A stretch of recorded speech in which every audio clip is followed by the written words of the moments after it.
Thank you very much. Wow. What a nice visit this was. Inspirational visit, I have to tell you. I'm a fan. I'm a big fan.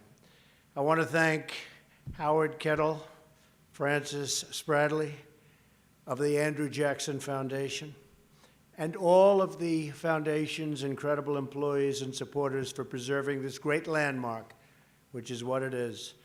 It's a landmark of our national heritage. And a special thank you to Governor Bill Haslam and his incredible wife, who we just rode over together, and Senators Lamar Alexander and Bob Corker, two great friends of mine, been a big, big help, both incredible guys. In my address to Congress, I look forward to 9 years to the 250th anniversary of American independence. Today, I call attention to another anniversary, the 250th birthday of the very great Andrew Jackson.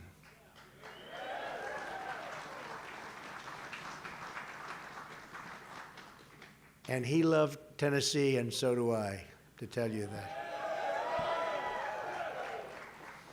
On this day in 1767, Andrew Jackson was born on the backwoods soil of the Carolinas. From poverty and obscurity, Jackson rose to glory and greatness, first as a military leader and then as the 7th President of the United States. He did it with courage, with grit, and with patriotic heart. And by the way, he was one of our great presidents.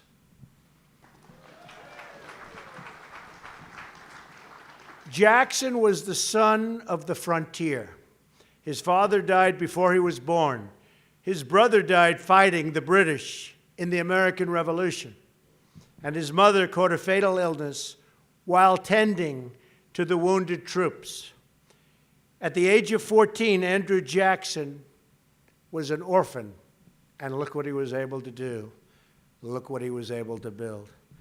It was during the Revolution that Jackson first confronted and defied an arrogant elite. Does that sound familiar to you? I wonder why they keep talking about Trump and Jackson, Jackson and Trump. Oh, I know the feeling, Andrew. Captured by the Redcoats and ordered to shine the boots of a British officer, Jackson simply refused. The officer took his saber and slashed at Jackson, leaving gashes in his head and hand that remained permanent scars for the rest of his life. These were the first and far from the last blows that Andrew Jackson took for his country that he loved so much. From that day on, Andrew Jackson rejected authority that looked down on the common people. First as a boy, when he bravely served the revolutionary cause. Next as the heroic victor at New Orleans, where his ragtag, and it was a ragtag militia, but they were tough. And they drove the British imperial forces from America in a triumphant end to the War of 1812. He was a real general, that one. And finally, as president, when he reclaimed the people's government from an emerging aristocracy. Jackson's victory shook the establishment like an earthquake.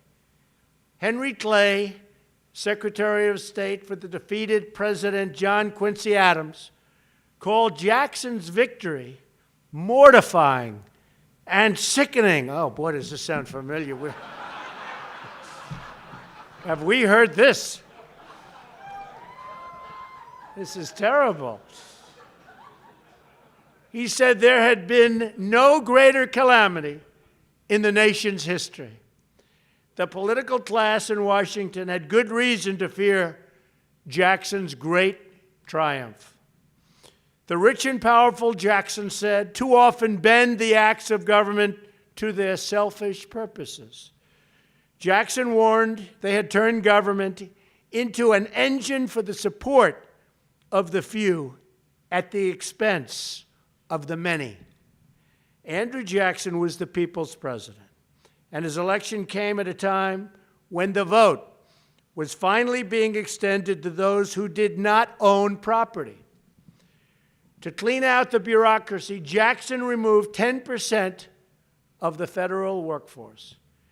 He launched a campaign to sweep out government corruption, totally. He didn't want government corruption. He expanded benefits for veterans. He battled the centralized financial power that brought influence at our citizens' expense. He imposed tariffs on foreign countries to protect American workers. That sounds very familiar. Wait till you see what's going to be happening pretty soon, folks. It's time. It's time. Andrew Jackson was called many names, accused of many things, and by fighting for change, earned many, many enemies. Today, the portrait of this orphan son who rose to the presidency hangs proudly in the Oval Office opposite the portrait of another great American, Thomas Jefferson. I brought the Andrew Jackson portrait there. Right behind me, right, boom, over my left shoulder. Now I'm honored to sit between those two portraits and to use this high office to serve, defend, and protect the citizens of the United States. It is my great honor, I will tell you that. From that desk, I can see out the wonderful, beautiful, large, great window to an even greater magnolia tree, standing strong and tall across the White House lawn. That tree was planted there many years ago when it was just a sprout, carried from these very grounds, came right from here. Beautiful tree. That sprout was nourished. It took root. And on this, his 250th birthday, Andrew Jackson's magnolia is a sight to behold. I looked at it actually this morning. Really beautiful. But the growth of that beautiful tree is nothing compared to the growth of our beautiful nation. That growth has been made possible because more and more of our people have been given their dignity as equals under the law and equals in the eyes of God. Andrew Jackson was a military hero and genius and a beloved president, but he was also a flawed and imperfect man, a product of his time. It is the duty of each generation to carry on the fight for justice. My administration will work night and day to ensure that the sacred rights which God has bestowed on his children are protected for each and every one of you, for each and every American. We must all remember Jackson's words that in the planter, the farmer, the mechanic, and the laborer, we will find muscle and bone of our country. So true. So true. Now we must work in our time to expand, and we have to do that because we have no choice. We're going to make America great again, folks. We're going to make America great again. To expand the blessings of America to every citizen in our land. And when we do, watch us grow. Watch what's happening. You see it happening already. You see it with our great military. You see it with our great markets. You see it with our incredible business people. You see it with the level of enthusiasm that they haven't seen in many years. People are proud again of our country. And you're going to get prouder and prouder and prouder. I can promise you that. And watch us grow. We will truly be one nation with deep roots, a strong core, and a very new springtime. of American greatness yet to come. Andrew Jackson, we thank you for your service. We honor you for your memory.